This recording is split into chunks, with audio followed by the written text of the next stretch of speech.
রংপুরে একই পরিবারের 4 সদস্য হত্যাকাণ্ডের ঘটনায় 2 তরুণ 164 ধারায় স্বীকারোক্তিমূলক জবানবন্দি দিয়েছেন। তবুও যেন কাটছে না রহস্যের জট, বরং একের পর এক প্রশ্ন ঘুরপাক খাচ্ছে স্বজন, প্রতিবেশী থেকে শুরু করে সাধারণ মানুষের মনে। অবসরপ্রাপ্ত স্কুল শিক্ষক গণপতি চক্রবর্তী, তার স্ত্রী প্রীতিলতা, মেয়ে আগামী ও ছেলে প্রিয়মকে হত্যার ঘটনায় গ্রেপ্তার সিদ্ধার্থ ও মুগ্ধকে রোববার রাতে আদালতে হাজির করা হয়। রংপুরের চিফ মেট্রোপলিটন ম্যাজিস্ট্রেট আদালত 2 এর বিচারক রফিকুল ইসলামের কাছে তারা 164 ধারায় জবানবন্দি দেন। পরে তাদের কারাগারে পাঠানো হয়। পুলিশের প্রাথমিক ভাষ্য, ইয়াবা সেবনে বাধা দেয় গণপতিকে চিনে ফেলেছিলেন তারা। এ কারণে তাকে হত্যার পর পরিবারের অন্য সদস্যদেরও হত্যা করা হয়। তবে পুলিশের এই বর্ণনা নিয়েই উঠছে নানা প্রশ্ন। স্বজন ও স্থানীয়দের প্রশ্ন, ছাদের দরজা খোলার শব্দ পেয়েও কেন পালিয়ে গেল না অভিযুক্তরা? নিরস্ত্র অবস্থায় কিভাবে 4 জনকে একে একে হত্যা করা হলো? ঘটনার সময় বাড়ির বিদ্যুৎ সংযোগ বিচ্ছিন্ন হওয়ার বিষয়টি বা কিভাবে ঘটল?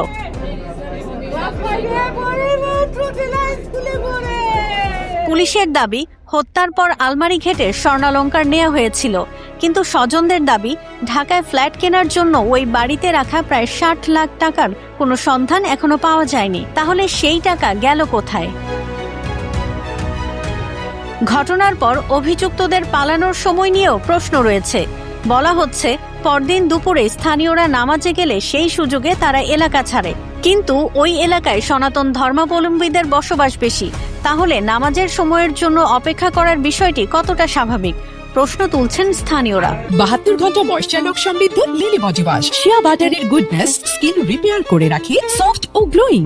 হত্যার সুষ্ঠু তদন্তের দাবিতে রংপুরে আন্দোলনকারী শিক্ষার্থীদের প্রশ্ন আরো বড়।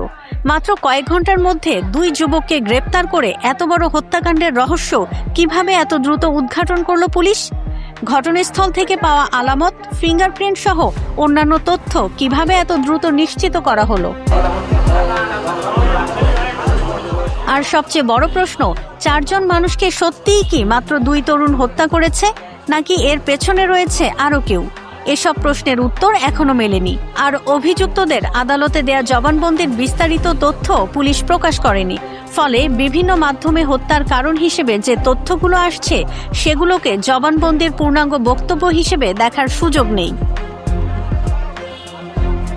তবে এসব প্রশ্নের মধ্যেই মামলার তদন্তভার মহানগর গোয়েন্দা পুলিশ ডিবির কাছে হস্তান্তর করা হয়েছে। দ্রুত ময়না তদন্তের প্রতিবেদন পাওয়ার চেষ্টা চলছে।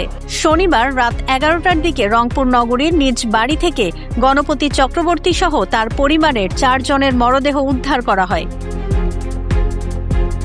এখন তদন্তকারীদের সামনে সবচেয়ে বড় চ্যালেঞ্জ, স্বীকারোক্তির বাইরে থাকা প্রশ্নগুলোর উত্তর খুঁজে বের করা। সত্যিই কি ইয়াবা সেবনে বাধা দেয় 4 হত্যার কারণ, নাকি এই ঘটনার আড়ালে রয়েছে আরো বড় কোনো রহস্য?